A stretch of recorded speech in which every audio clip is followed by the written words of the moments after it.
সামরিক প্রযুক্তি সংগ্রহ করে দেশেই শক্তিশালী ডিফেন্স ইন্ডাস্ট্রি গড়ে তুলতে যাচ্ছে বাংলাদেশ। বাংলাদেশ ও ক্রোয়েশিয়া খুব সম্ভবত যৌথ সমরাস্ত্র নির্মাণ সংক্রান্ত একটি চুক্তি স্বাক্ষর করবে, যার আওতায় ক্রোয়েশিয়ার এইচএস প্রোডাক্টের নির্মিত ক্ষুদ্রাস্ত্র যেমন 9mm SMG এবং পিস্তল দেশেই নির্মাণ করা হবে। বাংলাদেশ প্রযুক্তি হস্তান্তরের মাধ্যমে তাদের নির্মিত সাবমেশিন গান ও পিস্তলের লোকাল প্রোডাকশন প্ল্যান্ট স্থাপন করতে পারে এবং এই নিয়ে আলোচনা চলছে বলে শোনা যাচ্ছে।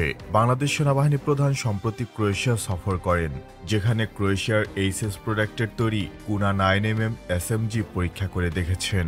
সেনাবাহিনী প্রধান জেনারেল ওয়াকারুজ্জামান ক্রোয়েশিয়া সফরের পূর্বে এইচএস প্রোডাক্টের ডেলিগেশন টিম বাংলাদেশে সফরে আসে এবং তাদের প্রোডাক্টের ওপর প্রেজেন্টেশন দেয়, যেখানে বিডায়ের চেয়ারম্যান আশিক চৌধুরী নিজেও উপস্থিত ছিলেন। এরপরে জনাব আশিক চৌধুরী তার বক্তব্যে ডিফেন্স ইনভেস্টমেন্ট নিয়ে আলোচনা করেন। আমাদেরকে ট্যাঙ্ক বানাতে হবে না, আমাদেরকে স্পেসশিপ বানানোর দরকার নেই, আমাদের ফাইটার জেট বানানোর দরকার নেই, but maybe we start from much smaller things, advance radio, ট্যাঙ্কের অ্যাক্সেল, একদম বেসিক জিনিসপত্র। বাট এগুলোরও কিন্তু huge demand, small bullets, small arms, অনেক কিছু হতে পারে। সো আমাদের একটা বড় ইনিশিয়েটিভ এই মুহূর্তে আমরা বাংলাদেশ সেনাবাহিনী, বিমান বাহিনীর সাথে কাজ করছি, নৌবাহিনীর সাথে কাজ করছি, যে বাইরে থেকে এরকম ইনভেস্টর খুঁজে বের করা যারা টেকনোলজি ট্রান্সফারের মাধ্যমে বাংলাদেশে আসতে রাজি হবে, যেখানে প্রযুক্তি হস্তান্তরের মাধ্যমে দেশেই উন্নত সমরাস্ত্র নির্মাণ করা যাবে এবং একটি রিলায়েবল লজিস্টিক সোর্স সৃষ্টি হবে। একই সাথে রাশিয়া থেকে অ্যাসল্ট রাইফেল ও লাইট মেশিন গান এবং তুরস্কের সাথে যৌথ ডিফেন্স ইন্ডাস্ট্রি গড়ে তোলার বিষয়েও আলোচনা চলছে।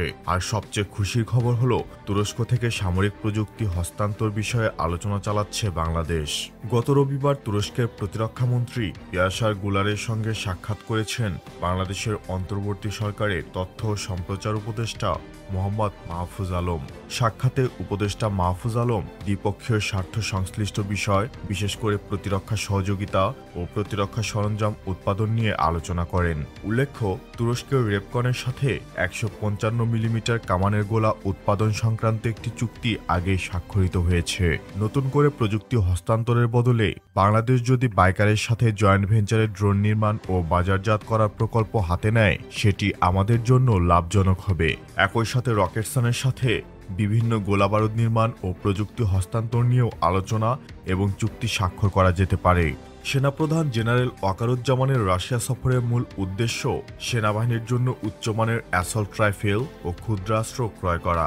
বাংলাদেশ সেনাবাহিনীর অ্যাসল্ট রাইফেল হিসেবে AK-15 অনেক আগে থেকেই সিলেক্টেড এবং সব ঠিকঠাক থাকলে হয়তো শীঘ্রই ডেলিভারি পাওয়া শুরু করবে বাংলাদেশ।